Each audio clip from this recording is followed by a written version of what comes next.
We take a long rest. Are you all going to bed? Going home to take a fat nap. I'm not even going home. Nelson? I'm sleeping in SWAT.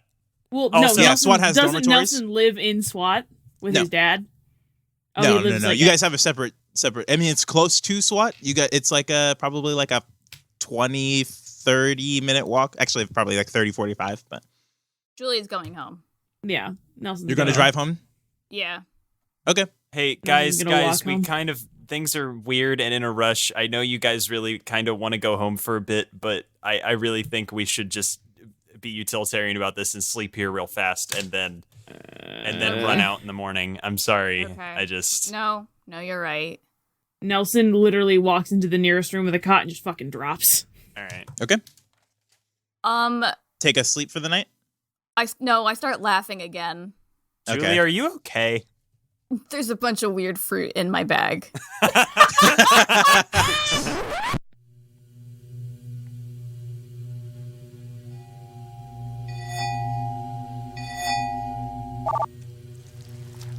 Hello? Did they take the bait? Whoever could this possibly be? Did they take the bait? Yes, they did. It is done. Good. Are you prepared? I am not so much you can order around. You are integral to this plan. I have your word. Do I have your support? You have what I said I would provide. Nothing more, nothing less.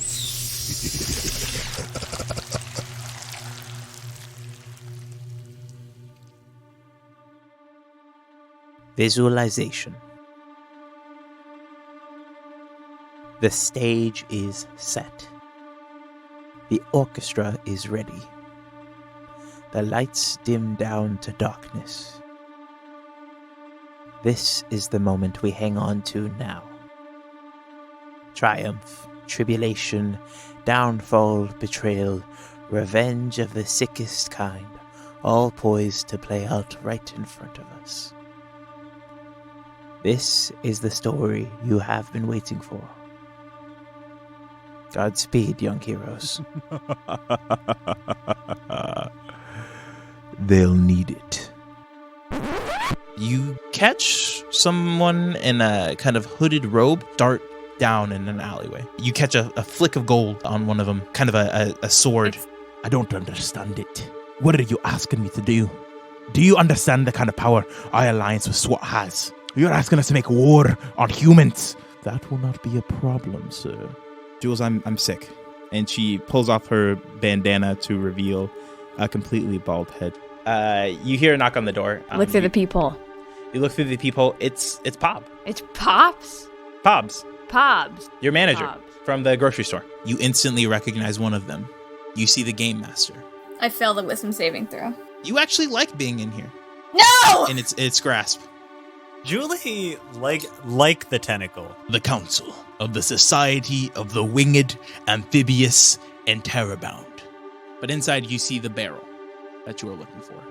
You see a multi-tentacled figure beginning to float down out of the woods No. and towards the cave. We need to get that ale and we need to go now. There's one of those creepy eyeball things coming this way. He looks at this one dome with like this fan. His eyes kind of narrow for a second and then go wide and he darts out of the room. Our father's is fan. God, I just don't have a good feeling about this to present your findings. You see, bringing outsiders into our utopia presents a certain amount of risk. We are offering you an option. You can take yourselves and go, or you can remain here, and these few dozen can go free. It was simply a test to see if you were heroes or if you were simply adventurers. It is obvious that you cannot be trusted with this information, and we will have it wiped from your memories. We will also be tracking down the 2 members that you did not bring back. The last thing you guys remember is it being night and teleporting to that circle. The what's dungeon? called lair? Did we forget the dungeon too? Yes. Oh, fuck. Come. We must celebrate. You all are heroes. I My start head's just killing laughing because I just checked my phone photos and there's a omnidirectional photo.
You all go to sleep, and Julie, make a wisdom saving throw. Oh man. Oh, that's a 5, my man. Oh boy, that's not great. You go to sleep for the night, and you hear a whisper in your mind go, Come to me here. I don't listen to voices in my head, O'Neill. well, unfortunately, you failed the wisdom saving throw. God so dang it. that you see this kind of floating eye kind of in your mind, and you see this floating wet creature. You've never seen a creature like this before, and it's in your mind, and it's commanding you I have a to come visceral to it. reaction and I hate it. Yeah, it is terrifying, and it is a nightmare you wish you could not have. And suddenly you hear a voice that goes, You really should stop letting people mess with your head. and suddenly you're at a table. And you see Gwendolyn there. You also see this kind of wet, fleshy, one-eyed creature. He has like a floating Eska in front of his head, and he almost shimmers in the air as though it's like kind of floating in water. And he has several sharp pointed teeth, and he kind of looks at you and says, Yes, come to me. and this woman goes, while I enjoy the levity and energy you bring to me by bringing me guests, you really should stop letting these things in your head. And What? you see this creature look over strangely at this woman, and suddenly it screams out. And it lets out this visceral scream, and you see it begin crumbling away. Guys, And I you have see two the- demons in my head now. Help. And you see the particles of this obelisk begin crumbling away, and it gets absorbed into this woman. And she goes, now let's see what we can do about those memories. And she snaps her fingers, and you wake up, and you're Oh, in God. Phaeton. What? Wes and Nelson, you wake up. Julie's not there. What? She must be at the gate. Yeah, I yeah, got it. you're right. She must have Julie's gotten an early start. riser. Yeah, no. She's real dedicated to this. Wes pulls his Man, stuff she's together just and waves so- Nelson and goes, "Look, even if we can't find her, we just got to go. We got to finish this." Yeah, Nelson follows Wes, but he's like flipping through a book Guys, real I'm fast so while they're excited to be walking. the one on the teleported away quest. And I'm switching spell books. That's great. Yay! Let it be, guys. It's really good. Let it be known. Julie, you wake up and you are in Phaeton. What are you doing? And your head is kind of throbbing right now. And It's like getting there. yeah, and you need to make an intelligence saving throw, actually. Oh boy. What is that? It's a 4. Okay. You instantly take. Was I at full damage? Because I full. Yeah, you're health. at full health, but you take 17 points of psychic damage as a flood of memories come back to you. Okay. You remember the dinosaurs.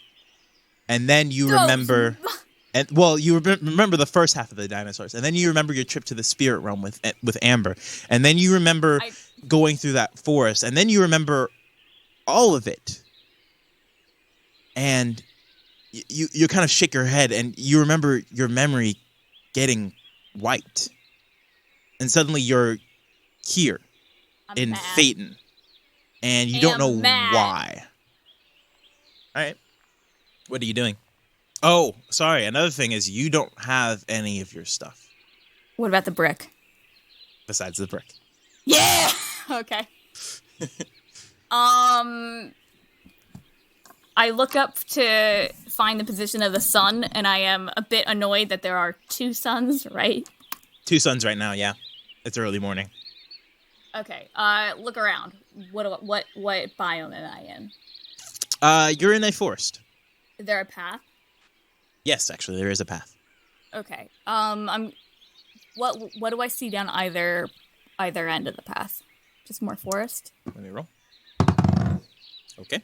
You see this forest is a clear path. Eeny, meeny, miny, mo.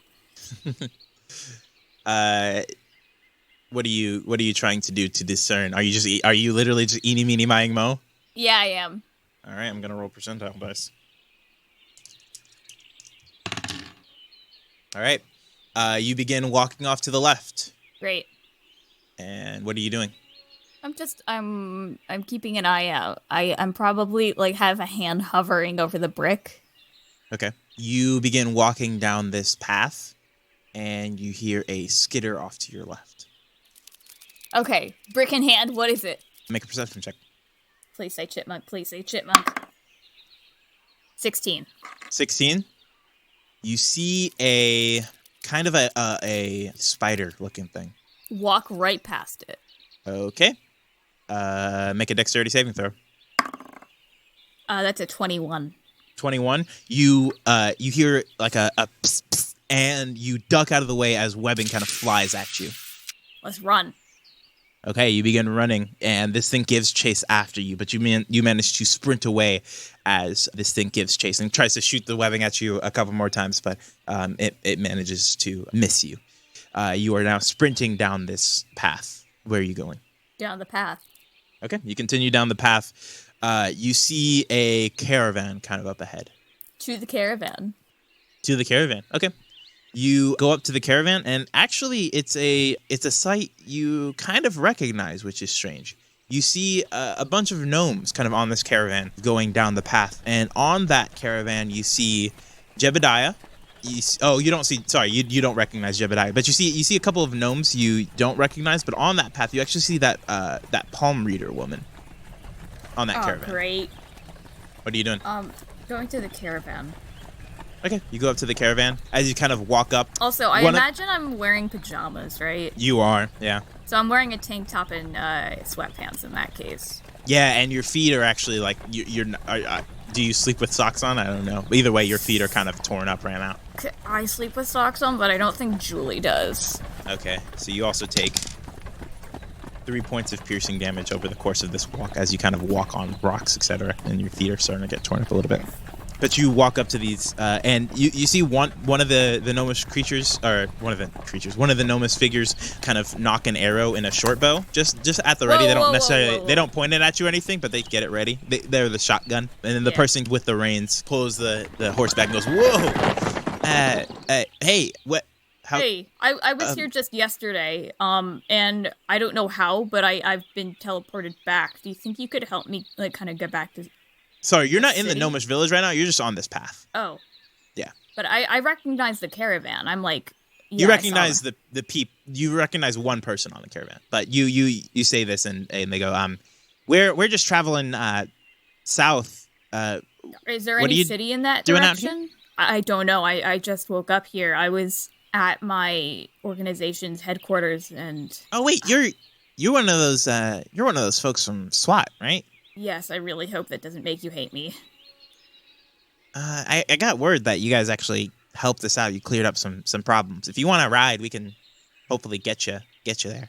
That would be fantastic. We'll take you to the nearest gate. Thank you. You hop in the back of this caravan where you see they're playing. A bunch of them are playing cards. It's a halfling, a couple gnomes, one dwarf, one female dwarf, and you see that gnomish woman who does the palm readings, and she goes, "Oh, hello again."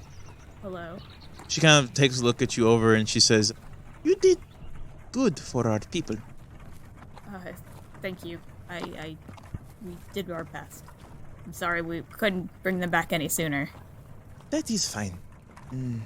She kind of gives you a crooked smile and says, "Would you like a palm reading? On the house." Julie does not want to. You gotta be nice to the people hosting you and the people giving you a free ride. Mm-hmm. So she's gonna say yes, but I don't know how much stock she's gonna put in it. Okay. She says, "Interesting. You have deep lines here. Excuse me, I just got these. Let me see. She puts on, here." like, glasses. No, you actually see her turn, and she kind of sniffs these herbs. Oh god, she's getting high. And that in, like, ancient Greece, some of the oracles, they used to sit on their temples were like on fault lines that would spew toxic gas. Mm-hmm. So when you went to the oracles, you were literally like asking them questions while they were high. Yeah, it's Liddy. She says, "You have a strange line here," and she traces the palm. And she says, "You have lost a lot, but you have more to gain." And she traces like down one of your fingers and goes, "There is a strange sight going forward." And she traces up one of your fingers and says, "The two wait aboard a starry ship, waiting for revolution to settle. There you will find the missing pieces filled and reunited with home once again." And her eyes roll back into her head now, but her gaze still remains on you. And she goes, she kind of scans over to you and she goes, "Oh, she kind of closes your hand and goes, "I am sorry for your loss." What? And her eyes kind of roll back to her head and she begins coughing. She's just, do you mean my loss right now? She goes, I am sorry. I do not know what this is. I do not I cannot tell. I only know what the prophecy of your palm reads to me. I am sorry." I'm gonna kind of sit against the wall of a wagon, I guess. Okay. And kind of like hug my legs. All right. Nelson, Wes, you guys wake up and Julie's not there. What are you guys doing? Yeah, we said you we guys were go down heading to the gate. Yep. Okay. How long would you say it takes you for you to? I mean, I'm pretty sure we slept in our clothes, so literally just getting up, putting our shit in bags, and heading to the gate. So maybe 5 minutes, however long it takes to get from the dorms to the gate. How long does it take Wes to get ready? I think he was prepared to head out. Head out, yeah. Like he was ready. He was just like, give me a rough crashing. number. Oh, maybe 5 minutes to just pack up his stuff and go. Put on both shoes on. He's wearing the same clothes from yesterday, like that type of thing. Gotcha. Make a Nelson. What's your passive perception? It's high as hell. I think it's 20. 20? Yeah, you notice that Julie's stuff is still here. Except the brick. Except for the brick, well, but yeah, I don't know if you noticed that. She didn't take like her armor and everything, too. Okay, something's up. She didn't take her stuff with her. Oh. Shit, maybe she's just in the bathroom and we wait another 5 minutes. Nothing. Nothing. I check my stone of far speech. I try to stone of far speech her. Nothing. Is her, Or actually, you do hear something. You hear her stone of far speech. Oh, shit. It's with her stuff. Is her sword shield there? Yep. Nelson's gonna pick that up, and he's like, "All right, something's up, but we gotta go." Look, I'm sure she Are you has collecting a reason all of her stuff? for whatever she's doing. I don't know how compact it is the thing. Like I'm also I like Nelson. I'm like, should we? I don't know if we should take her stuff with us. Like, what if she just left for a while for something and then? She would say something. She would have said something. So something's up. I mean, we don't. It feels weird. She should be here. I agree that it feels weird, Nelson. I'm just saying we don't really have much of a choice in this matter. We gotta go. All right, I'm taking this with me just in case. Let's go. In case we run into her. I write a message telling Julie that, hey, we left for Phaeton. We didn't know where you were. We grabbed Nelson some of took your sword. Nelson took your sword for some reason. Okay. You guys go to the gate and walk through. Where you heading? Dwarf Kingdom. Mm-hmm. You heading towards We're the Dwarf We're Kingdom? not screwing around. Yeah. Okay. After about an hour, you see a caravan of gnomes kind of pull through your area. Okay. Move past them. I don't. Wes Okay. is a one-minded situation. Got you. He doesn't. Did he look Nelson, like make any a of the- perception check. Yeah, do any of And these villagers Jesse, look make like a perception. Or Julie, make a perception check. 26. 26. Yep, that'll do it. That's an 11. Okay. You don't necessarily I'm- recognize. My thoughts are not on that right now. Yeah, Nelson, you kind of walk by them, and you recognize a couple of them from the Gnomish village. Oh, were they the ones we rescued, or just like folks that we know? Folks that you know, they were in the encampment that you guys stayed that night in. Yeah. Nelson's Hey. gonna wave. Hey, folks, how we doing? At this point, Julie, you hear a familiar voice speaking out. Whoa, and, whoa. Can I jump out of my stupor? Okay. Yeah, you hear a whoa coming from inside, and they pull. You see one of them the reins on it, and it's actually Wes. You now recognize him. It's Jebediah, that gnomish man that played the song for you guys, and he pulls the horses over and he says, "Oh, whoa, hey, Wes, was it right? Yeah. Hey, how's it going? Alright. Nice to see you guys. Oh wait, hold on. Where did the whoa come from? Did we hear that? Yeah, the whoa. Well, I mean, he said whoa, but also you heard Julie. Yeah, did we hear You heard Julie a voice say- on the inside. Whoa, say whoa, yeah. Did your cart just whoa? Oh yeah, we got people. We might have man, would you like to come out? And you actually see Julie climb out of the back of the caravan. Wes Oh, just gee. does that thing where he Guys, like how turns did I around get- and puts his hands on his head and he's like, Hey guys, He squats do you know how I down. got here? finger bridge, no, No, finger where have you bridge. been? I'm asking you. We don't know. Wes Also, this stands is back up yours. and looks at Julie. You know You what? guys have any shoes? What does Julie look like? She is in her pajamas. Her feet are torn up a little bit, like her socks are tattered at this point. I'm not wearing socks. Oh, that's right. Her feet are just dirty. A dirty feet. Ugh, does Julie And, wear yeah. socks to sleep? No, No, I she don't. does not. I do because my feet get cold. We determined Nelson this. Yeah, okay. Well, no, we didn't bring any of your stuff. Julie, why are you in Phaeton? You probably know as much as I do. Oh my god. Okay.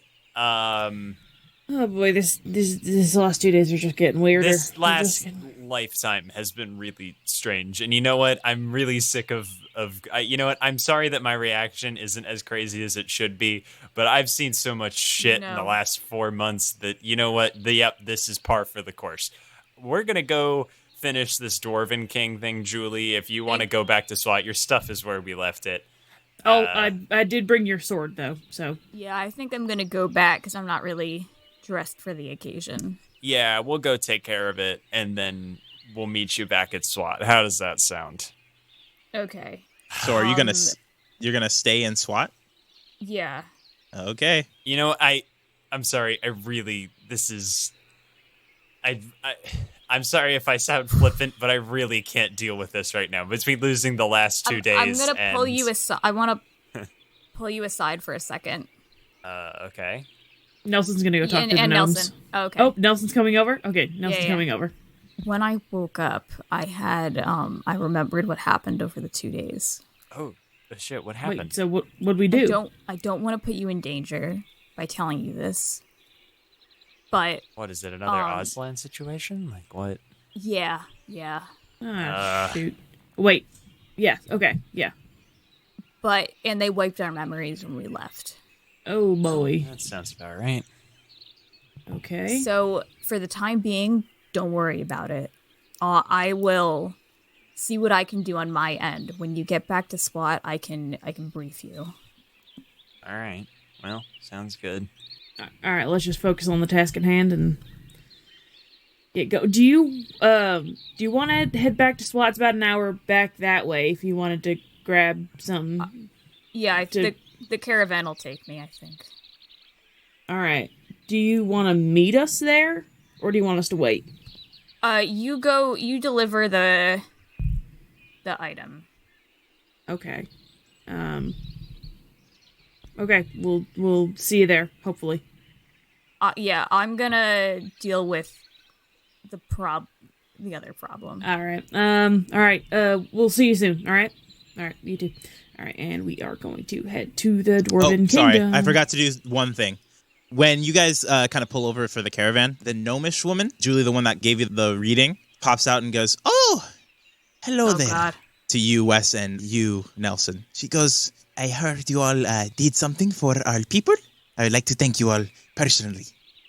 And she kind of gives you two a bow. Oh, well, Yeah, it was nothing. Nelson bows back. She goes, "Would you all like another palm reading? It is on the house." You know what? I'm really sorry, but Nelson and I slapped him on the shoulder, are in a bit of a hurry.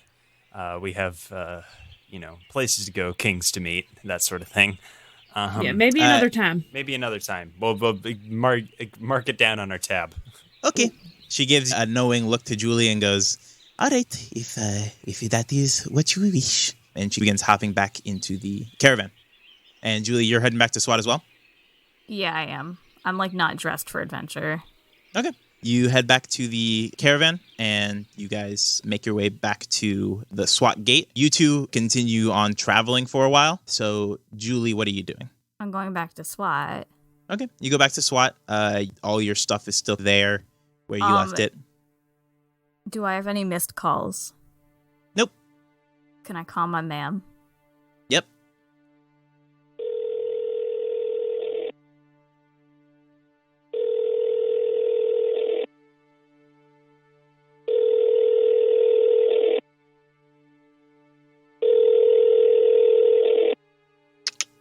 Hi, this is Heidi. Mom? You have reached the voicemail box of... Hang up. Okay. Was she in a hospice? No, she was still at home. Driving. Okay. You begin driving home. Well, I throw on shoes, first of all. Do you take all your stuff? Yeah, I do. Okay. You toss all your stuff and you begin driving out to the suburbs where your moms live. It's about an hour's journey. Yeah. Nelson and Wes? Yeah. Not a lot happens on your way to the King, but you guys eventually make it there after about a half day's travel. And you guys make your way through the kingdom. As you kind of walk to the outside of the gate, there's only one sentry there this time. Okay. We walk up. We are here to deliver something to the Dwarven King. I believe he's expecting us. Hello. Let's see here. What are your names? I don't recognize we're you. from SWAT. We're here to deliver a cask of ale. Right. We've been waiting on you. It's been a couple of days. We're expecting you. Come this way. And he begins bringing you guys down this long walk. It's about another 2 hours long walk, if you guys remember, through the tunnels of the Dwarven Kingdom. And as you guys kind of walk through, go ahead and make it just a general wisdom check. This will be both insight and perception. 11. Natty 1. Okay. It's dark in there. Nelson, there's just a strange vibe kind of around. Like when you guys first came to the Dwarven Kingdom, it was kind of a little bit more pep and step, kind of whistle while you work deal. Maybe not even that. Just it was more fervent, and now things are kind of a little bit slower. Okay. You see people kind of looking over their shoulder a little bit more. Okay. So it's just There have been it's a weird reports of intention. dinosaurs attack. Just tense down here. Okay. I'm not gonna do anything about it yet. Okay.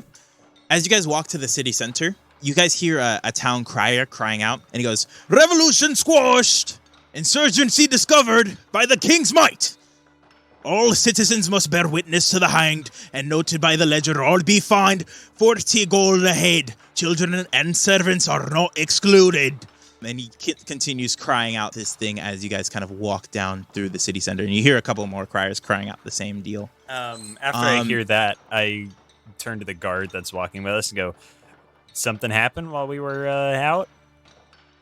Aye, there was there seemed to be some sort of plot to overthrow the king, King Albatracis. It was squashed. We had our spies kind of do the thing, and so we hung about 20 or so from the neck by the gallows.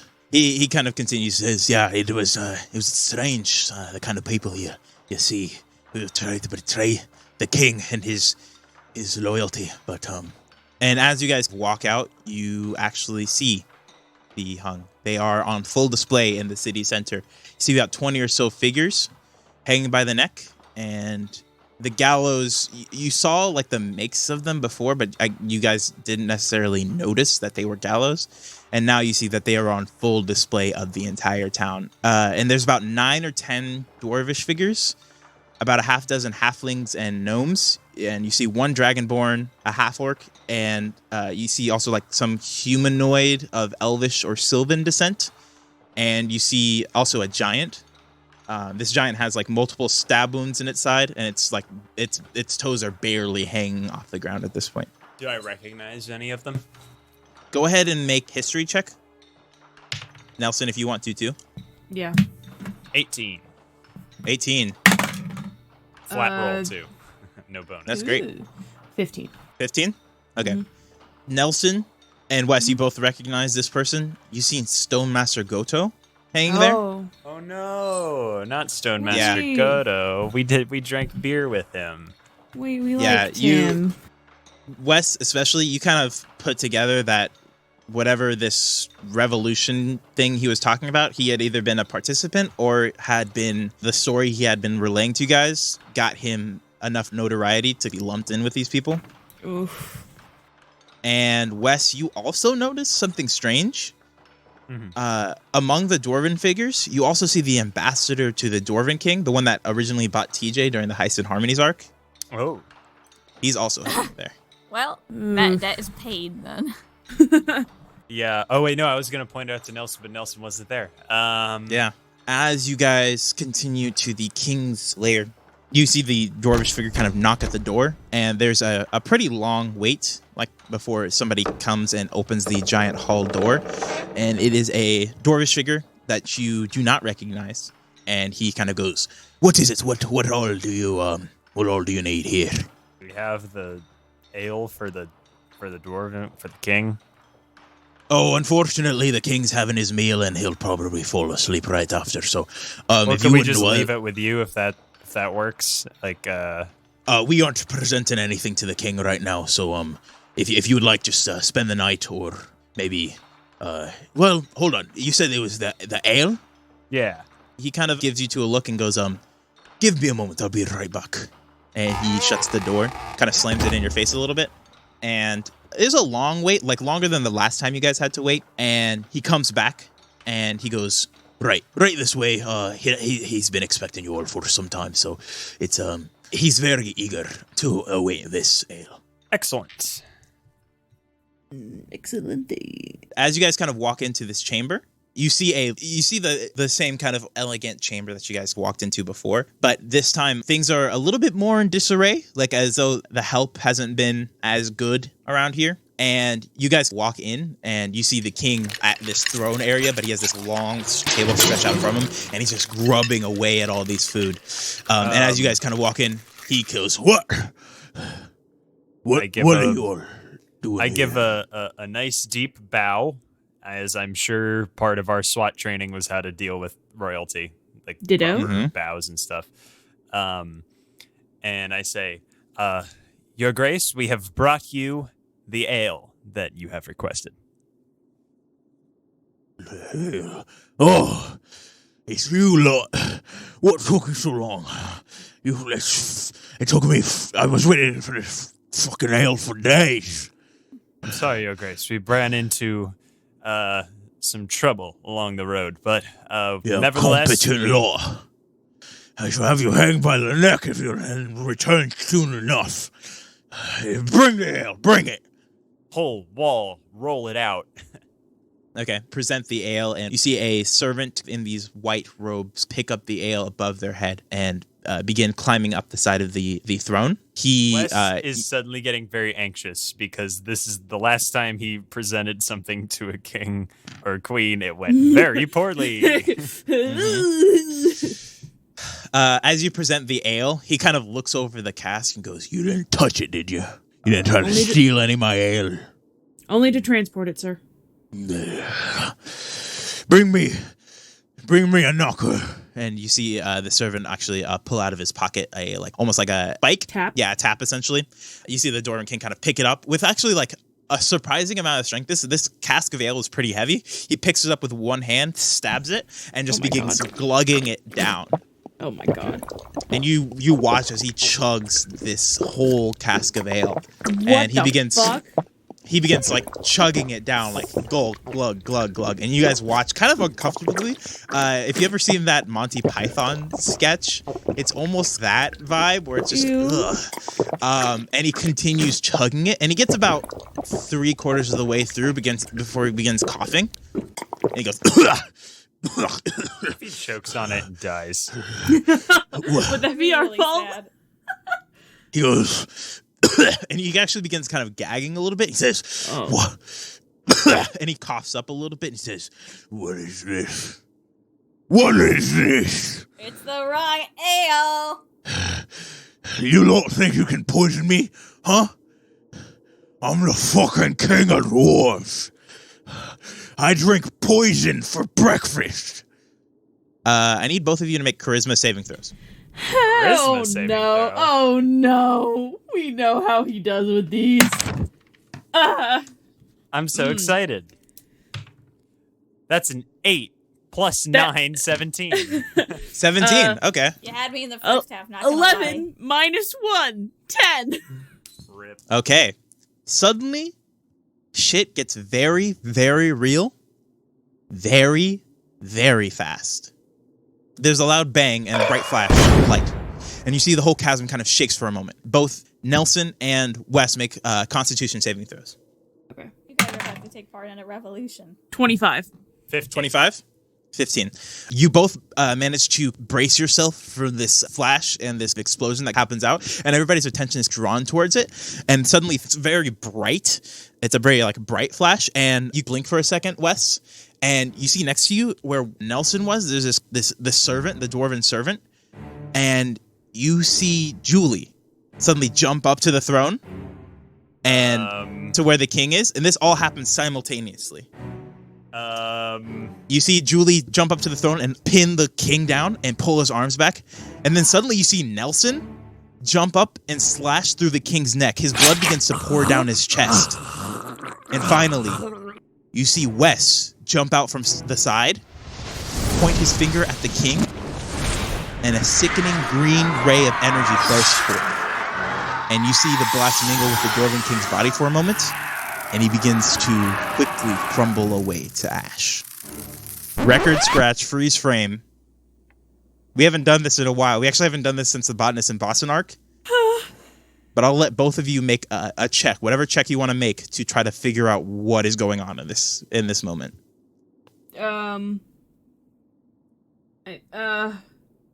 Arcana. Okay. No. Yeah, Arcana. Yeah, same Okay. thing, Arcana. You're both casting Arcana checks? Or you Yeah. both are making Arcana checks? Okay. Yeah. Natural 20! Oh my god! 14. 14. Wes, the only thing you can kind of discern is that is not you, and whatever spell that casts, you Really? actually... Really? Hold on. And whatever spell that guy casts, you cannot cast. And actually, go ahead and make a perception check too, Wes, just because you're not going to get as much from the Arcana check as... 18. You also notice that this guy has this pendant around his neck. And it's a pendant of whoever this fake Wes is.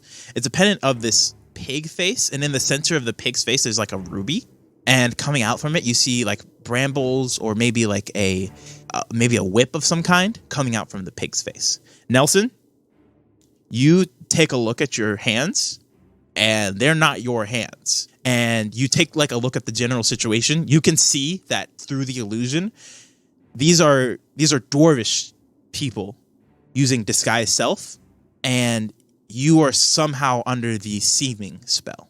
Seeming spell? Yes. Okay, so is that they switched visual? Yes. Okay. On Could them I- versus you. Perhaps. Well, Mhm. I can't use counterspell because it was cast already. If you want to go ahead and try to cast counterspell, you can. Like, as the moment happens, I'll say I won't deny you that, because I kind of narrate it very quickly. Sure, Okay. I'll do that. You Because cast I assume when I counterspell. see myself, I don't know exactly what's going on, but I assume when I see myself, I'm like, oh, Yeah, that's a spell. Go ahead and make a charisma check. It's, What level are you casting it at? let's say 4. I'm not going to, let's say level 4. Okay. All right. 16. 16. As you cast counterspell, your counterspell is counterspelled. Oh. And- Tasty. With that perception check, you actually see that figure in the golden robes, the guy who's kind of sits beside the king. He just points a slight finger at you as this happens. And suddenly, as the king begins to disintegrate, you see Nelson pull out a smoke bomb, and it blows it up. And what do? I grab Nelson, and I cast Thunderstep as far away backward as I can. Okay. You quickly grab Nelson and cast Thunderstep, and there's another explosion out that happens in the hall. You see guards now beginning to rush to where you are, but they can't necessarily see where you went. But there's a large explosion, and the smoke kind of dissipates around you, and you apparate about in the middle of the hall. Where are you guys going? I pull out my Pass Without Trace scroll and cast it on the two of us. Okay. You pull out your Pass Without a Trace scroll. Oh, hang on. Let me roll for... Hang on. I need to roll for... Oh, yeah. Sorry. Roll 2d20s, yeah. No, not that. Okay. Magic. And then I'll roll for But I the do Pass actually Without need you to Trace. roll 2d10. Oh, yeah. You're still holding one more. That's right. I held one more. Just for this. 63. Okay, you see more smoke. As you thunderstep, more smoke kind of dissipate around you. You cast fog cloud centered on yourself. Oh, well, and then I teleported, so... it's like... This was after you thunderstep. Oh, okay. So this was... Okay, yeah, sure. All right, then. So there's a fog cloud around... We teleported, and then a fog cloud appeared around us. While the smoke exits the hallway, your fog meets it, and there's this area is now heavily obscured where the previous one was. All right. Yeah, I'll take this opportunity to... since we're obscured, to cast Pass Without Trace, then. Okay, make a spell scroll check. Yep. Nelson, what are you doing? I don't have my cloak on 15. because Julie has it. I rolled a 15, by the way. I have it written Yeah, down. you managed to cast the scroll, right. and it dissipates, and I grab... you see, I grab Nelson. All right, let's go. We're going to get out of here. We're going to find a small corridor, and I'm going to get us back to SWAT. We got to go right now. Okay. All right. And we try and stealth our way out of the castle. All right, make stealth checks. You have plus 10 to this, Nelson. Okay. Oh my god. You roll a natty Well- 1. That's a natural one. Well, you still get a plus 10 plus whatever your dex is, so... Natural one's a failure, bud. And this was actually a group check, so it counts as 2 failures anyway. Well, cool. I rolled a 26, if that, Can I re-roll for him? I Can don't add think a that's how that D4? works. Can I, I'm trying to think of anything that I can do to reroll. You guys other can than try to rolling roll luck, It hasn't gone but well you know how for that me. goes. I'll roll luck. Yeah, fuck it. Why not? I have the don't roll luck. I have the Okay. bonus, remember? Stopping. Nelson would have to... Olivia would have to be the one that rolls luck for this. Okay. All right. well, never mind. All right. Come on. So Nothing you don't safe. expect that luck point that you have. 5. 5? Okay. This is what happens. You guys begin stealthing away, and Nelson, you actually trip an alarm that causes you see a couple of the artifacts on the walls begin to dash in your direction, but you manage to duck out of the way and slide underneath as the hall doors begin to close, and you guys begin stealthing away. I will say that you guys can make another stealth check, both of you. Natural 20 plus 12, 32. Okay. 22. 22. You guys begin slinking away. Where are you guys going? Really, I want to find a secluded place. Like a large enough secluded place that I could cast teleportation circle is what I'm looking for. Okay. If that means getting out of the castle and making our way into the streets and finding an alley, then something like that. Okay. Yeah, you guys begin running out and you find an alley. Where are you guys? Are you guys going towards the exit or are you just trying to go deeper into the city? Where are you guys going? I want to slip into the area where we were the night before, where there might be some sympathetic anti-king people. You know what I mean? Okay. Where we were before. So like you're kind of you're going back to the tavern? Not to the tavern, but that area of the city. And I just want to find like an out of the way, like dead end alley type situation. Okay. You begin running that way, and there are guards kind of swarming the area, but you manage to stay out of their way. And you find this kind of alleyway, and you see a couple of hooded figures now dashing away from the area where you guys were. Wes pauses and looks at them and goes, and just shakes his head and goes, "We gotta go. Hey, we could try and stop them, but Julie's not here. We gotta go. This is all bad." You guys are in this alleyway, and guards are rushing all over the place. You see those hooded figures kind of dash out, and you are casting teleportation circle. With my last charge. You all begin you begin writing on the walls, and the sigils glow, and you guys step into SWAT. Great, we've been involved in an assassination plot. Not that I'm sad about it, but still. Hello, this is your DM here. DM obviously stands for Dios mío, man. What did these guys get themselves into? Thanks so much for listening to this episode of You Might Be Wondering How We Got Here. If you like what we do and you like the show, follow us on Instagram and Twitter at YMBW Podcast and tweet about the show using the hashtag YMBW. Get your name read in the show. Yeah, so this is the last episode of the Drinks and Dances arc. So if you're interested after the music, after like the musical break at the end of the episode, there will be them going over their character level up. So that will be a part of it if you want to kind of fast forward after the music is done. I just wanted to let you guys know that we will be entering the finale here momentarily. We literally have probably about 4 or 5 episodes left in the entire first season of SWAT. Very exciting. And yeah, so if you really want to support us, we have a Patreon, patreon.com/YMBW podcast. We have a whole bunch of cool and amazing stuff on there. For $10 a month, you get all of our bonus content. And so we have the entirety of the Hyperlanes arc, which is a mini arc that Olivia DM'd where we're cowboys, space cowboys, pretty much. It's great. It's fun. I'm a tree. It's wild. And in a few weeks, we will also have a new set of bonus content coming up, which we'll be teasing next week. So keep your eyes out for that on our Instagram and Twitter for the very, very funny image that will be associated with the next mini bonus content arc. But yeah, we have other tiers on the Patreon as well. We have our $25, our $100, and our $200. Again, the $25 you get the music, $100 you get to advertise on our show, and the $200 we will actually personally DM a session for you. So those are available to you as well. Patreon.com/YMBW podcast. We also have a cool little mini project coming up soon, so keep your eyes and ears on our Instagram and Twitter as usual. And yeah, tweet about the show using the hashtag YMBW to get your name right on the show. We are already recording season 2. It is coming off pretty nice. And I'm needing a lot of characters because there's a lot of new characters coming into the season 2. So yeah, that's it. Again, one more time, tweet about the show using the hashtag YMBW or Instagram or Facebook. I look at them all. Or write us a review on iTunes, Google Play, or wherever you get your podcast. Follow us on Spotify, and I will let you get back into the rest of this wild-ass episode. As you go into SWAT, there is a little bit more fervor than before. And as you guys run into SWAT, you see... Where are you guys going? I'm going to cast Dispel Magic first to make myself look like Nelson again. Okay, go ahead and roll a d20 and add your intelligence check. An area effect? It's one effect, but you're not under a spell right now. Oh, that's right. Okay, so I just roll... So roll a d20 and add your intelligence. 15. 15? You just managed to dispel this seeming effect and Nelson's form kind of grow back to his normal shape, and he kind of looks around blearily as he finishes casting the dispel magic on himself.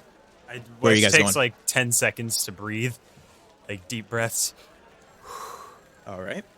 We gotta find council members right now, and we go look. I'm gonna go look for Michael. Okay. You go into Michael's office and you see Taylor there, and she goes, "Oh, hi. Hey, Wes." it's Michael here. I'm sorry. We may have been involved in a thing. It's bad. And is Michael or is any of them here? Are any of them here? Jack, Amber, Jeffrey Bezos, anybody really? Yeah, they actually all just got called into an emergency council meeting. Ooh, that's probably us. Where's that? Did you what hear room there's is that? been an assassination? Did you hear? There's kind of a thing that might be us. Could you point us to the room they're in? That'd be really. Yeah, they're in the meeting chamber C. This is the same meeting chamber, by the way, that you guys gave your dictation to for the Oz. Yeah. All right. Thanks. Wonderful. Perfect. They haul off running. Yeah. Okay. You guys dash down the hall, and as you come up to this meeting room, there are 2 guards stationed there, 2 human guards.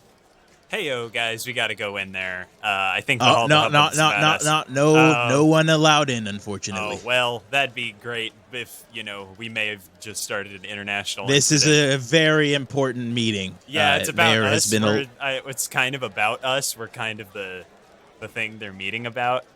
Make a persuasion check. Heyo, love a good persuasion check. Yeah, That's this 12 is- plus 9, 21. 21.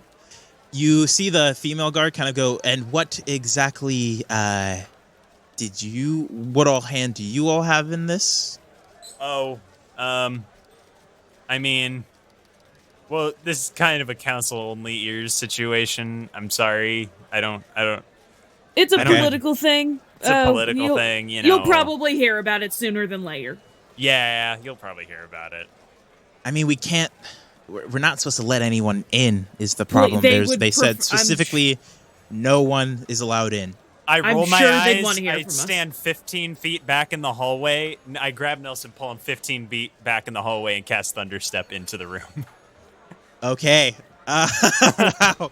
I as stand you 15 cast... feet back so it doesn't hit, so the damage. No. doesn't hit them. I got you. Yeah. There's a loud crack, and they say, "What are you doing?" And then you cast Thunderstep and teleport inside the room. There's a loud crack on the outside, and suddenly these council members turn back. They don't have a ward. We're None of standing them on the have pants conference on. table. And yeah, you guys are in the beginning of this room. They're all sitting at this table. They are looking at a screen that has footage or something along the Live lines. feed of the Dwarven Kingdom. Not live feed. There's not like a live. Oh, please Red tell me circle. that it has our faces but all you can- over it. You can tell that it has the moments that just transpired, and they are looking at the feed of essentially the assassination that just happened. And as you teleport in, you see Michael kind of stand up and say, "Wes, what happened?" Hey, you guys need to get some guards that know what the fuck is going on. You see the enchantment chair kind of flick his finger at you and says, stop. And are you going to do anything for this? Saving throw? Well, are you doing anything for this? Like, are you going to try to counter? It is a spell. Are you going to try to counterspell it? Yeah. Sure. Yeah? Just because Okay, it's make the a enchantment chair, yeah. If it was Okay, anybody make a- else, I'd probably let it happen. Yeah. Make a charisma check. 18. 18. You kind of viciously shout out a word, and the enchantment chair's words kind of falter for a moment. I turn back to we had nothing to do with this. We had nothing to do with this. There was a spell, a seeming spell that made it look like it was the guy, the gold guy next to the king, his vizier or whatever it was. He counterspelled the counterspell that I threw to try and counter the spell that they were using to attack the Dwarven King. Wes, you're looking at the footage, and you see the 2 dwarven figures standing where you stood. And you don't see anything that would indicate that you were there, other than the king's assassination. See, you guys should have gotten the delivery slip signed. Wait, what? In the footage, it's not. You don't see yourself like standing there where you were when you presented the ale. Oh, okay, yeah, I see. Which could be like, there's 2 of me. Or do you, Nelson like, and Wes, you can both make intelligence checks. Yep. 16. I'm rolling really well today, Also aside from the natty 16. 1. 16? All right. This footage, whatever it is, seems to have been doctored. Whatever their plan was, it seemed to have been set in motion a while ago. We've been framed again. Look, arrest us if you need to fix this international incident, but this is not our fault. Michael kind of puts his hand at his temples and goes, Wes, what happened? Explain Magic. yourself. Do you want me to actually explain it, or can I just say I tell them everything that happened when we arrived? Or I want you to actually explain it. Okay, got it. We went to drop off the ale. Julie was missing.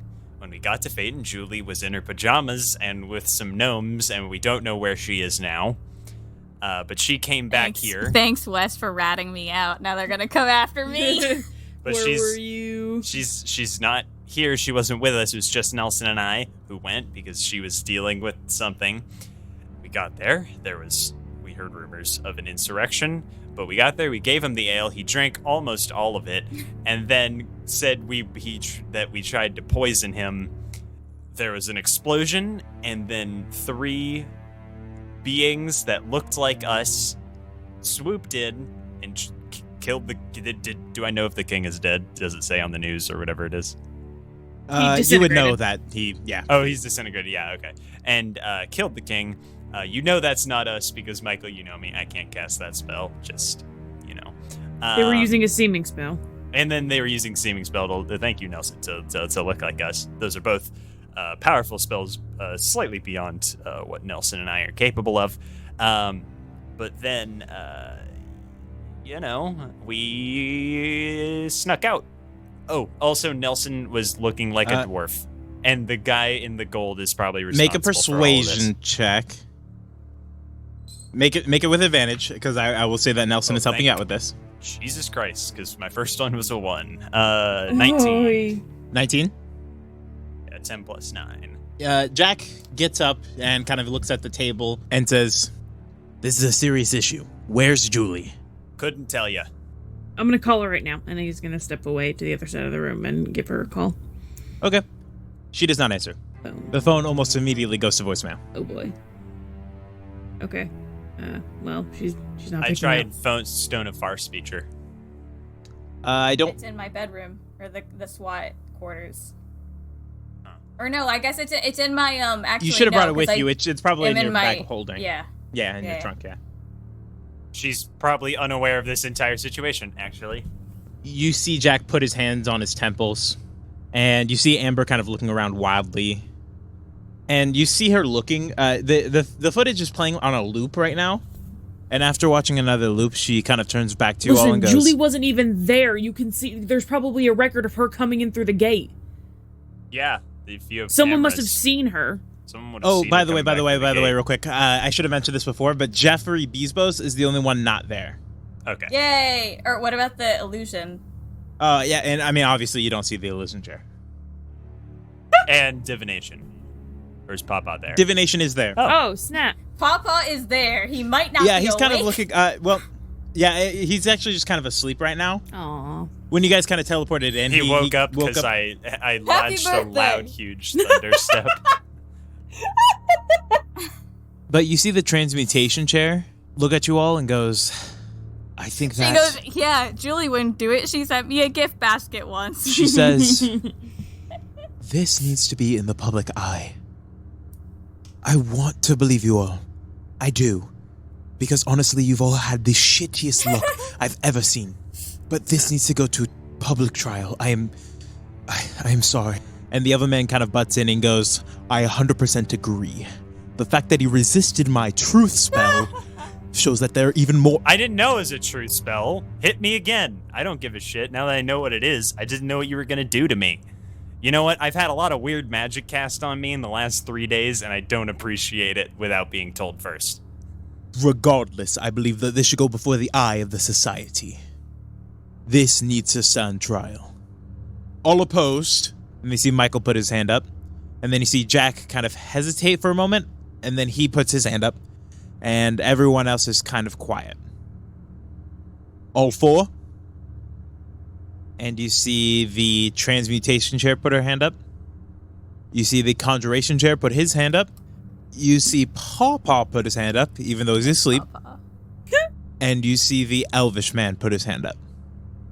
And he goes, "Ember."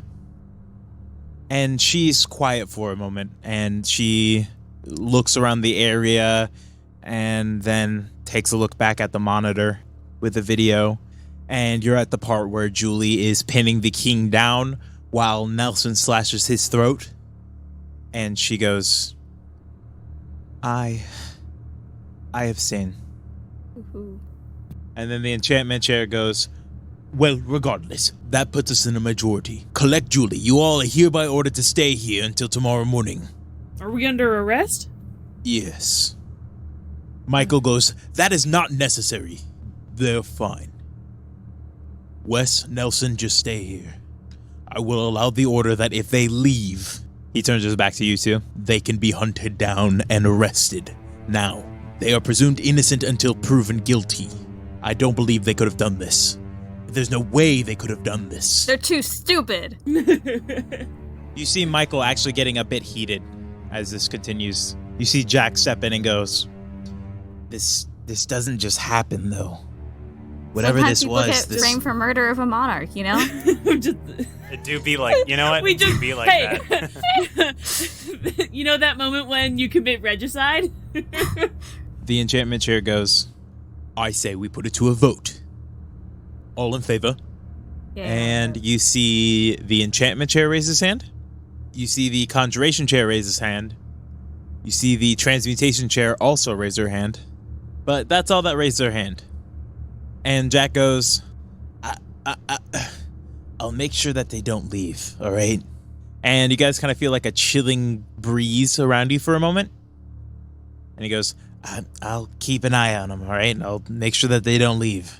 Guys, he turns to you guys, Wes and Nelson, and goes, please don't leave. We won't. And then Jack pulls out the Stone of Far Speech and goes, call in the terrors. Tell them to apprehend Julie without harm. And tell her she needs to report back to SWAT immediately. And he turns away from the Stone of Far Speech and goes, you guys... Shit. I'm sorry. Julie. Yeah. You are driving down the highway. Yeah. It took them half a day to get to the Dwarven King. Yeah, so this is kind of happening out earlier while they're still in the Dwarven Kingdom. You are driving and you are speeding down this street. You actually drive by a police car and I'm have to barely speed. I'm probably... Yeah. You cringe for a moment, but they don't pull off to pull you over. You continue driving down this highway, kind of speeding into the suburbs in which your mother lives. You run up to the front door. What do? I go in. I assume I have a key. Yeah, you kind of fumble with your keys for a moment and then burst open the door and... Mom? There is no response. Okay, looking. You begin looking around, and you don't have to really look hard as you see your mother passed out. She is passed out on the kitchen ground. Is there a pulse? Yeah, you feel for her pulse. She has a pulse. It is there, but it is faint. Okay, I dial 911. Okay, yeah, you call 911, and eventually, after about 20-ish minutes or so, the ambulance arrives, and they take your mom out on the stretcher. It's not good. They check her vitals. Her pulse is very, very weak. They have to give her oxygen to make sure that she's breathing regularly. She's not looking great. Is she conscious? After they bring her back and give her oxygen, she does eventually wake, although very weak. Hey. Hey there, Ladybug. Seems like I made a mess of things. What got me in this sorry state? You passed out. Yeah. I'd love to say I'm doing great, but I think we both know that that'd be a lie. Yeah. Julie, I'm really sorry. No, there's nothing to be sorry for. She reaches out and embraces you, and she pulls you tight to her chest, and she begins patting your hair, and she goes, I'm so glad I got to see you grow up to be the great woman you are. I'm glad that you stuck around long enough. She puts puts her head under her chin and wipes away at some of your tears and goes, "Listen, Julie, I don't have much time left, but I want you to know I don't have any regrets. Well, I might have one regret. I wish I would have gotten to see you get married." I've already told you that probably isn't going to happen. Well, I'm still holding out hope. She pulls you in tighter and kind of gives you a little bit of a smile. Am I wearing a SWAT windbreaker? Are you? Does it have the word SWAT on it? Yeah, I would say it has it in small font on the front and on the back. Does Julie's mom wear reading glasses? Yeah, I'd say so. Okay, so she's not wearing them right now, I assume. No. I want to show her the patch. I'm gonna say, have you ever seen this before? You pull the symbol out your wallet, and the symbol is interesting. It's two discs kind of touching together with these tendrils coming off of it, floating in space. And then she looks at the symbol, and then looks at you, and she gives you a wry little smile. And she goes, "Well, I'm glad you're in good hands." I don't know if I'd call it good hands, but I have some friends there.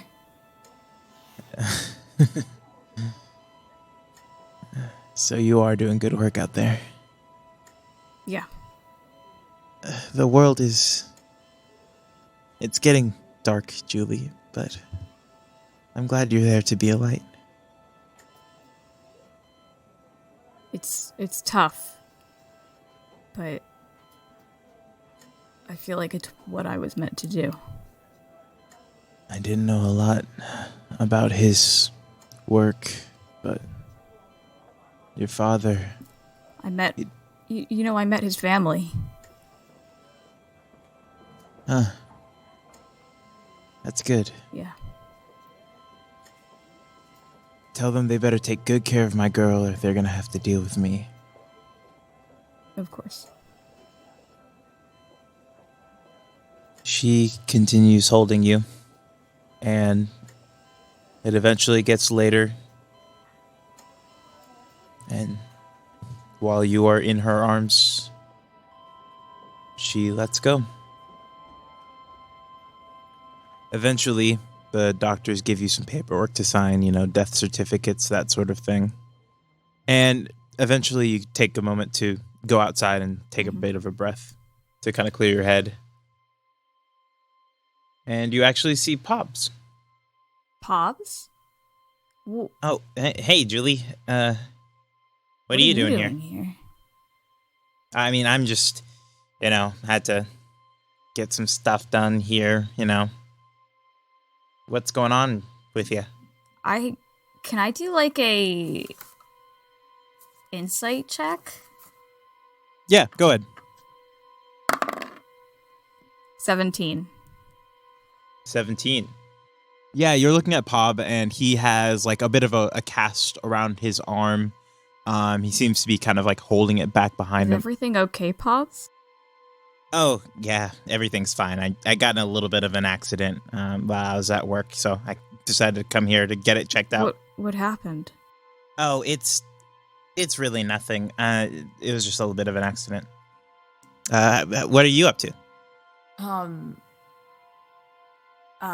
Relative just passed away.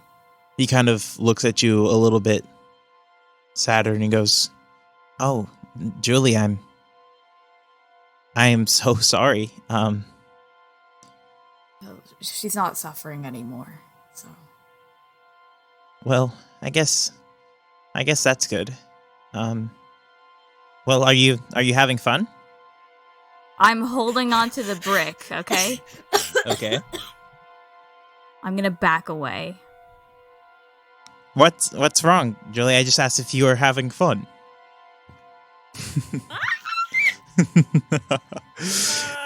You.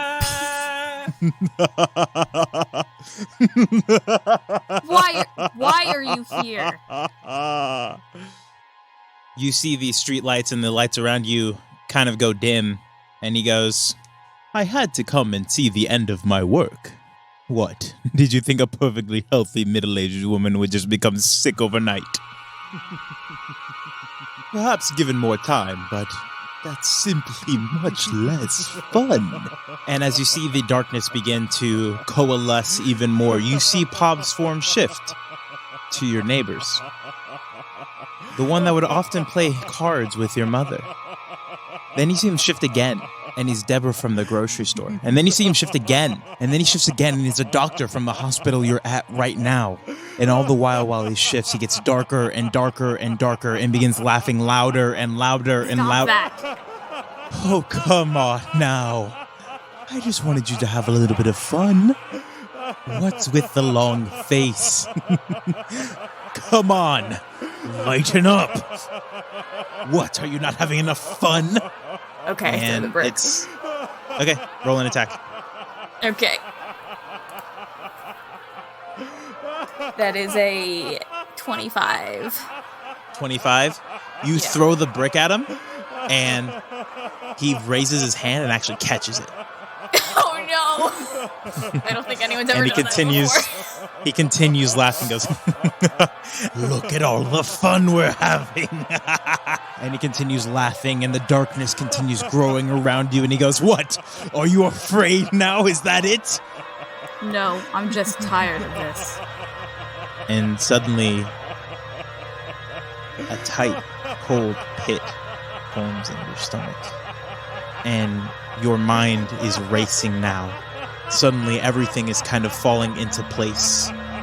And you also just feel the mindless rage that fills you when confronted with this being. And you see red. No, I don't. But you do. But I don't. I can't. I'm colorblind. But you do. The lamplight you're standing underneath shifts to a deep, dark red, and then it begins to blend with greens and blues, and eventually you can see all of the colors together.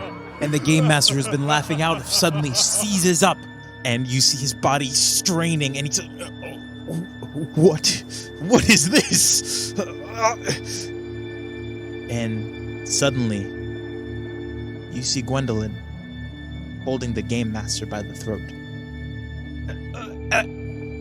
What? What? What is this? And you see color. And you see Gwen, hands outstretched, reaching up around the throat of the Game Master. And her eyes are furious. And she squeezes harder and harder, and the Game Master yelps out. Can you handle this? She doesn't take her eyes off the Game Master and goes, with pleasure. And you see her fingers tighten and tighten more and more. And the Game Master screeches out in a bestial roar. And you see him shifting colors now. And he shifts to red, and a bout of flame comes off of him, scorching the area. And you see him shift blue, and you see all these people kind of writhing around, screeching. And you see him shifting all of these different colors. All the while, Gwen's grip gets tighter and tighter. And you see chunks of him beginning to slough off into this black powder. No worries. Are you having fun? I sure am. And so will your friends. And finally, he shifts to green and goes, You. And he's gone. I'm gonna fall. You collapse. And you take a moment to realize, for the first time ever, you're alone. Do I still see color? You still see the deep evening blues surrounding you. And you see the figure of Gwen slump down onto the ground. Got away? This time. But not next time. And she disappears. And so do all the colors around you. But suddenly you don't feel alone. And in your head you hear, "I've got you."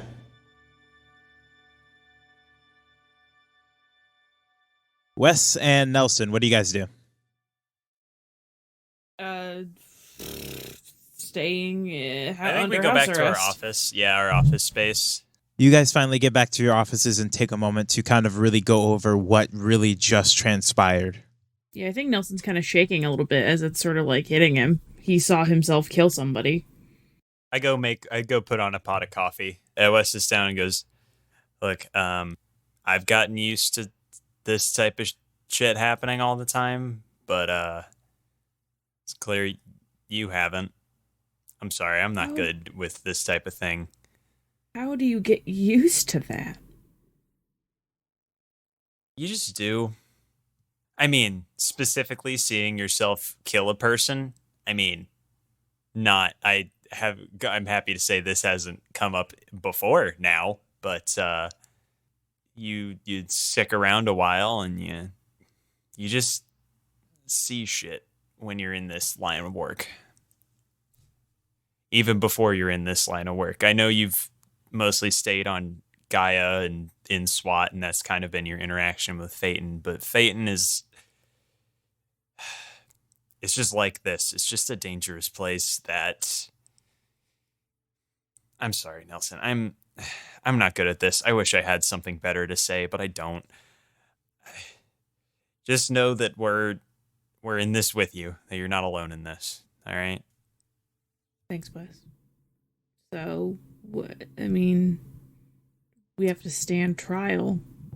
It's not the first time I've done that.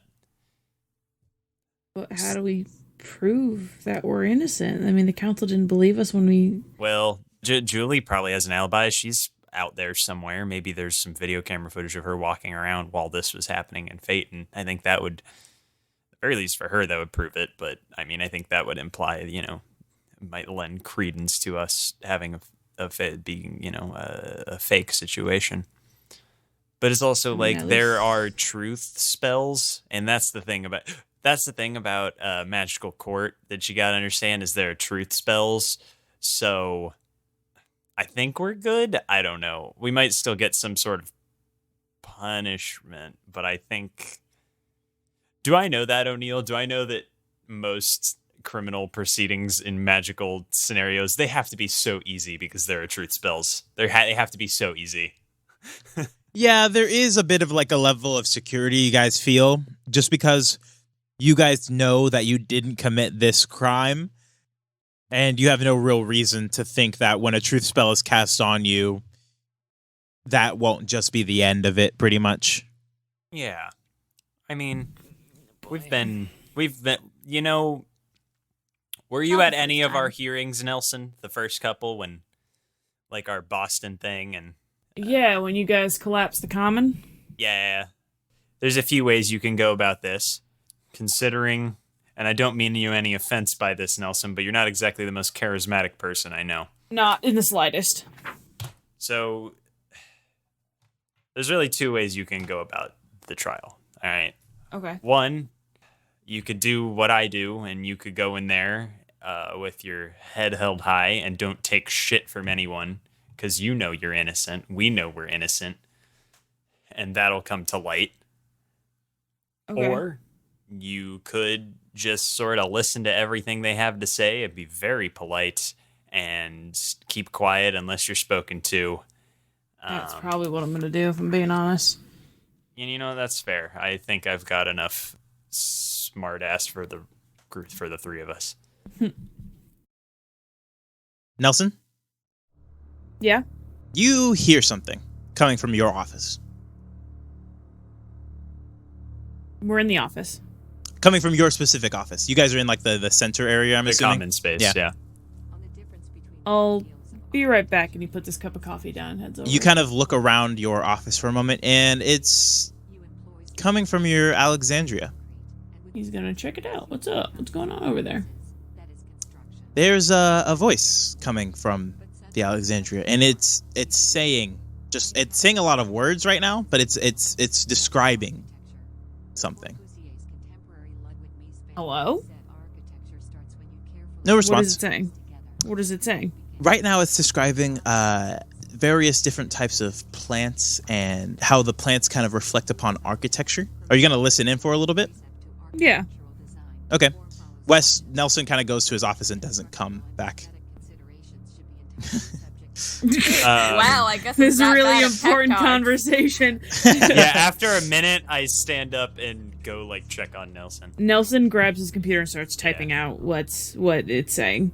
Okay. You begin typing out what it's saying. It's still describing the architecture and how the kind of how some of it is inspired by the flora and fauna of different aspects. But Wes, you kind of walk in and you see Nelson kind of fervently typing, and you hear kind of a voice kind of dictating something. Does the voice sound familiar? Make a history check. Sounds like Alexandria. Unnatural 20. Unnatural 20. The voice doesn't, like the actual tone of the voice doesn't sound familiar, but the cadence of it is a little bit familiar. It's not familiar necessarily, but it's very proper and prim. Not necessarily the robotic voice of an Alexandria. It sounds like an Alexandria, but it's not as robot. Like the tone isn't as robotic, as though something is being projected through somebody's actual speech is being projected through the Alexandria. Wes, you walk in and you hear this, yeah. And it statics for just a half a second while Wes walks in, but it clears up. You have hex protection on it, so. Yeah. Do I recognize what it's saying? Like as anything? Actually, just make a general intelligence check. Oh, well, that's a straight roll. Let's see. 2. 2? Yeah. You just hear it describing architecture now, and it's actually kind of starting to shift from architecture to history. Okay. History of architecture, and beginning to describe that a little bit. And it actually starts saying various places like Rome, Italy, Greece. Talks about New York skyscrapers. Talks about, it just keeps on going. It begins talking about the history of skyscrapers. It begins kind of dictating this kind of deal. How long is this going on for? It just keeps on. How long are you listening for? Years. I mean, I look over Nelson. Does it always do this? Also, No, I thought Julie told you to throw this away. Thank you. I make things for a living. You think I'm gonna throw a brand new piece of tech out? You're out of your mind. Actually, I have hers too. So. You pull hers out. Oh, It's saying the exact same thing. I didn't break it apart yet. I haven't figured out. I what I'm go gonna build step with it out yet. in the hall and see if I can hear it from any other offices. Where are you going? Like whose office? Where office? Are you just going like down wandering the that- investigation not bureaus? down just through the investigation. Like Yeah, going just make to a- get- I'm assuming there's some like a break room or there's like a snack bar or something. Yeah, I pretend actually like there I'm is. going to get a snack and Yeah, I go and like you- walk over there and You go to the break having room, and there's severe another deja vu. Alexandria. It's saying the exact same thing. I grab a Cliff Bar and walk back to and I mean, you gotta make the trip worthwhile. oh yeah, I mean he's hungry. He's had a long day of escaping assassination. Yeah, I walk back and I check in with Nelson. Do you have any idea what's going on? Is there a cipher in the words? Like, can I recognize a pattern? Make an intelligence check. Well, hold on. Let me see if there's an intelligence skill that would specifically help you. It might just be an up and down intelligence check, but make a history check. Yeah, this will be a history check. This would fall under history. 16. 16? Yes. You've been listening for about an hour now, and the cipher, there's not necessarily a cipher in it, like the words, but it sounds very familiar. Like you've heard this kind of dictation, not necessarily like the voice, but just like the words that have been, like the way it's spoken, almost like the passive voice or the kind of literature voice of it. It sounds kind of like how Llama writes. Uh-oh, we never did that side quest to get his books back. Oh my god. Hold on. He's going to take out his phone. He's going to put on voice memos, and he is going to hit record, and he is going to go see Llama. Oh, Computer as under Nelson the arm. books it out of the room. I'm like, hey, Nelson, where are you going? Wait up. Wait, where are you going? I'm staying in the building. I have to go see Llama. I'll come with you. I got nowhere else to go. Sure. Okay. Wes, as So you begin computer- kind of listening in on this as well, like as he says llama, there's like a little bit of a twinge in your head, and you kind of remember Llama's book was about Gaia. Wait, what do you mean? The book that was stolen by the Reaper Okay. was a full encumbrance of the differences, the stark differences between Phaeton and Gaia. Wes's eyes widen. Go up. Yep, and he runs down the hall after Nelson. Okay. Julie, you are still slumped down on the ground, and suddenly, a letter appears right next to you. Excusez-moi. Do you open it? What's it say on it? Does it say, like, Dear Julie, the person sitting on the bench outside the hospital? No, it says Elfame. I don't know what that is. What time is it? It's pushing midnight now. Okay, can I Uber back to my mom's house? Okay. Because my car's there. Yeah. As you kind of Uber back to your house and you eventually collect, you kind of exit the Uber, getting back to your house. What are you doing? I think she's probably gonna, like, stay the night. I feel like she'd... I don't know. I mean, probably, like, deal with the kitchen. Just kind of, like methodically... I don't know, like, you know, so just kind of, like, going through the house and doing, like, putting things away, just, like, very mechanically. Okay. As you walk into the house, you hear something. And in fact, it's... Leal's voice in my head. No, it's not in your head. It's in the house. And you realize that it's the Amazonian Alexandra. What the... God, I knew those things were trouble. Where's she keeping it? Where is it? It's actually in the kitchen. I unplug it. Yeah, you unplug the Amazonian Alexandra, and it outside. continues to talk. I put it in the backyard and I throw the brick at it. Okay, are you not listening to what it's saying? No, I'm not, because I could not care less. Okay. You throw the brick at it, and it kind of eventually breaks down. And make a dexterity saving throw. Okay. That is a 19. 19. You jump out of the way as this bolt of energy kind of flicks by you. And you look back, and you see a figure in a plague doctor's mask. Oh my god! And you hear a voice in your head now say, "Run. Don't let them catch you." What do you do? Who are you? We are the Terrors. By the order of SWAT, you are under arrest. Oh shoot! Okay, let's run. Okay. They know about the Mona Lisa. You run. Where are you running? I jump the fence. Okay, you jump the fence. Make another dexterity saving throw. Okay. Oh, sick. That's an unnatural 20. Can All right. I, like, as I'm running, can I, like, pull a gun out from my bag of holding? Your bag of holding's still in your car.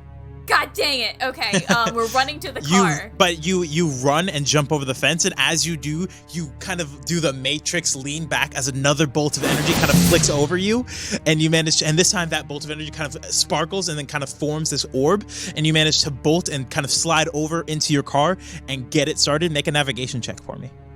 Oh no, is that a tech check? That is a tech check.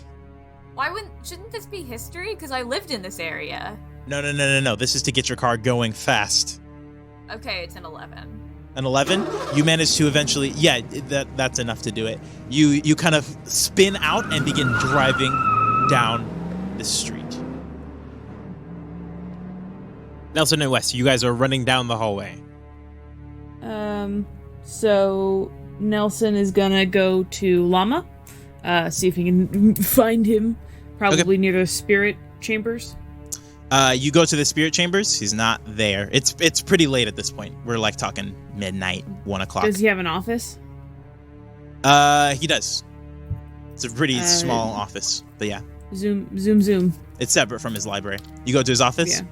Or like his library, whatever. Not there. there. You going to his library? Yeah. Okay. You go down to his library. The doors are shut. I knock on the doors. Okay. You knock. No response.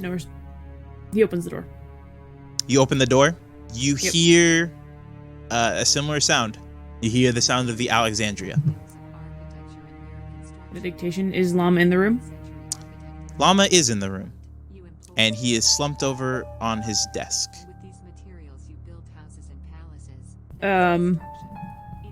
Llama, and he's gonna go over to the desk. Make a perception check as you walk in. Alive? Okay. 28. 28? Jesus. I have a plus 10 to perception. Yes. No, that's a great roll. Your third eye opens. You notice a couple of things. Okay. One, you notice that there is some kind of vial next to Llama, and it is empty. And whatever the contents were either spilled or placed however it may be. Another thing you notice is that there is kind of a like Llama's desk, which is normally very neat and pristine, is a little bit in disarray. Okay. And the last thing you notice, because you rolled very high, is that there's also one more book missing from his library shelves. Oh my god. Okay. Does it look like the books are labeled? So like if it's like freaking like Fantastic Beasts volumes 1, 2, 3, and 4. Like is it one volume that's missing? This section of it are completely unlabeled. Can I like? I don't. Wes, make a history check. Nelson, me? Yes. Okay. Well, as I ran in, I was gonna go check on Llama because Nelson walked in. Oh, okay. Yeah, if you want to go ahead. If you want to go ahead. Well, Nelson go checked his desk and is gonna check on him. Okay. Yeah. I mean, I rolled history if you want me to. Yeah, go ahead. That's what did you roll? 16. 16? You kind of take into Llama, and you're kind of taken aback by what's going on with him and his situation. But you see Nelson glance up to the books as he's rushing over to Llama, and you see him kind of look at a very specific spot.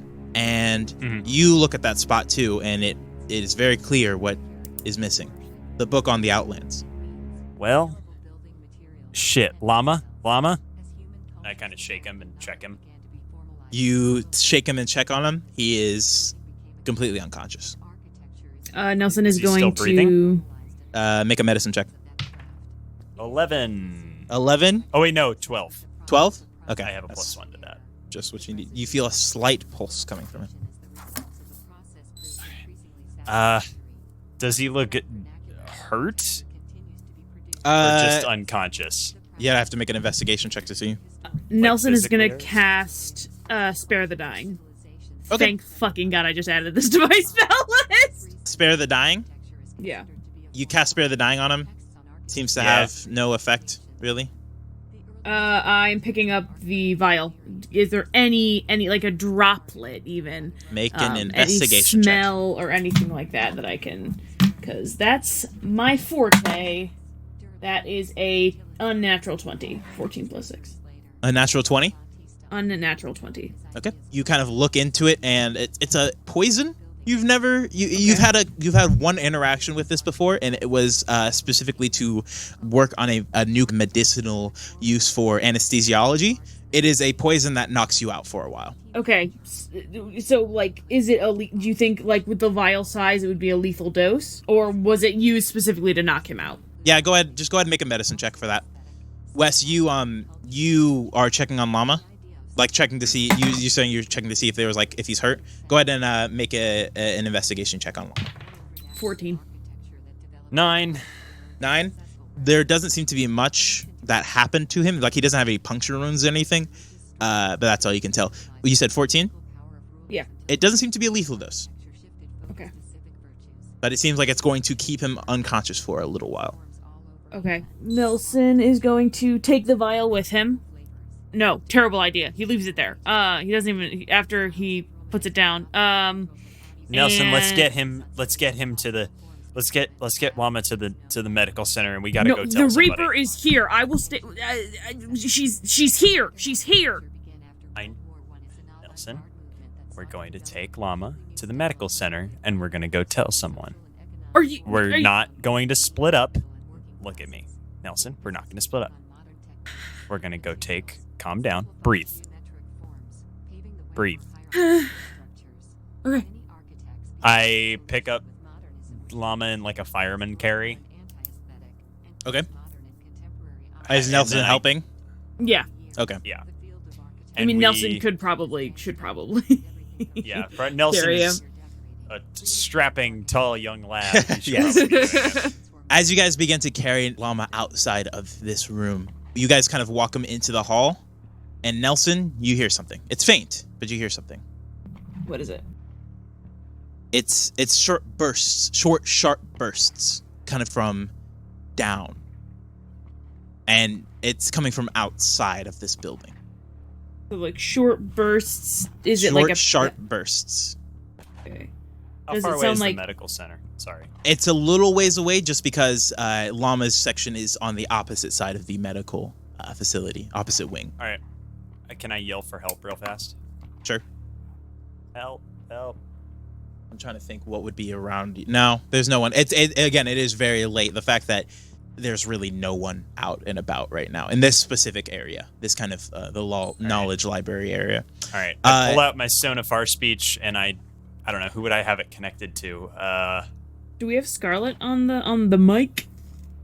I mean, we probably would have connected it with somebody that isn't just the two members of our group, yeah? I don't know, did you? I mean, I would assume so. We didn't say anything. We never did.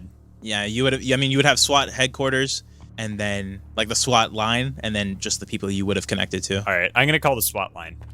Okay, you call the SWAT line, Nelson. Those sharp bursts get a little bit louder.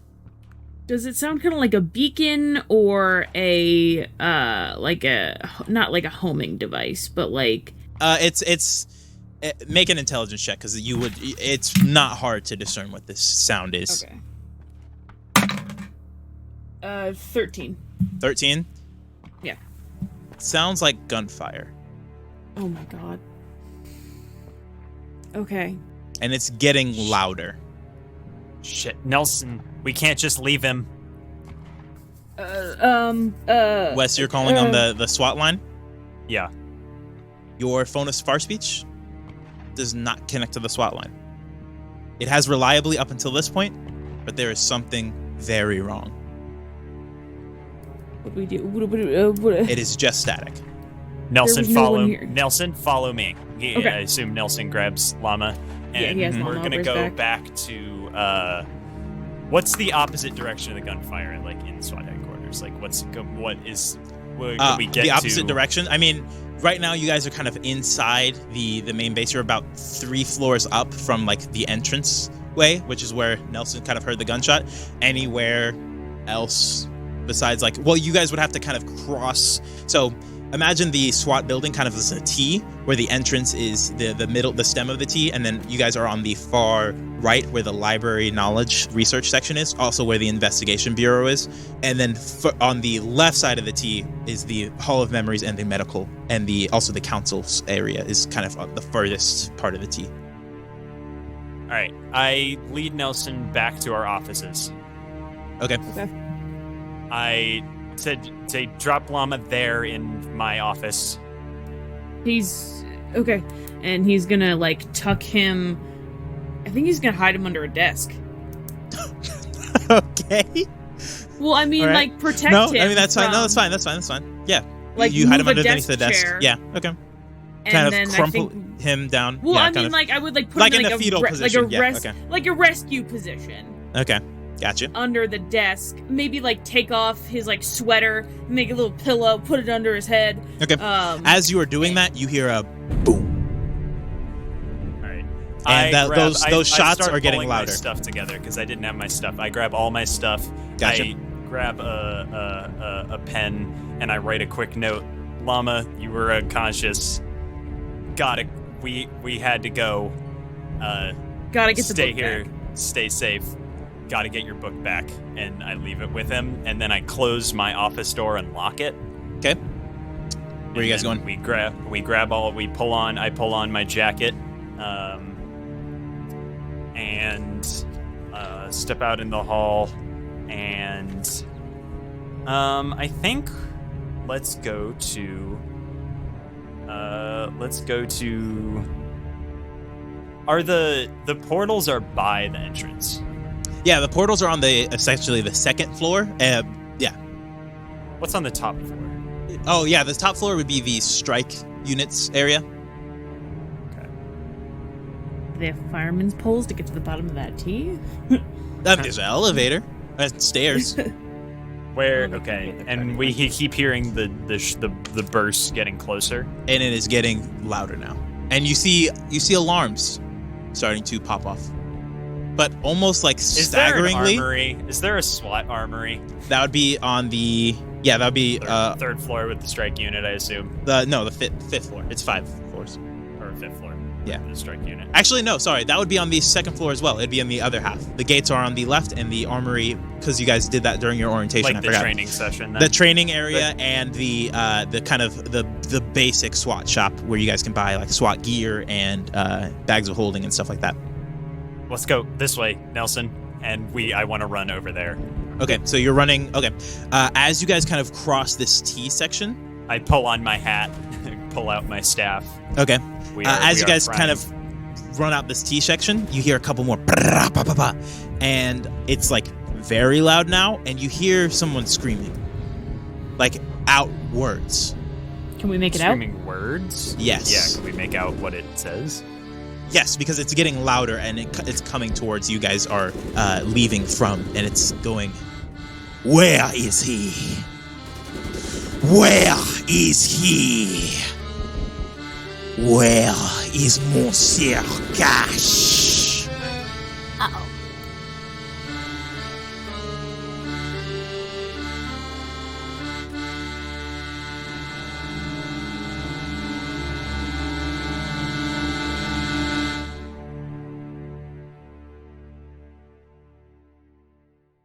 Oh my god, the other shoes just keep dropping.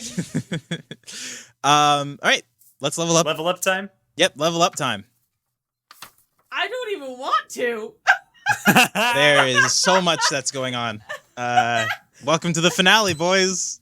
I am on the floor. You who wants to go first? Are we gonna roll for it?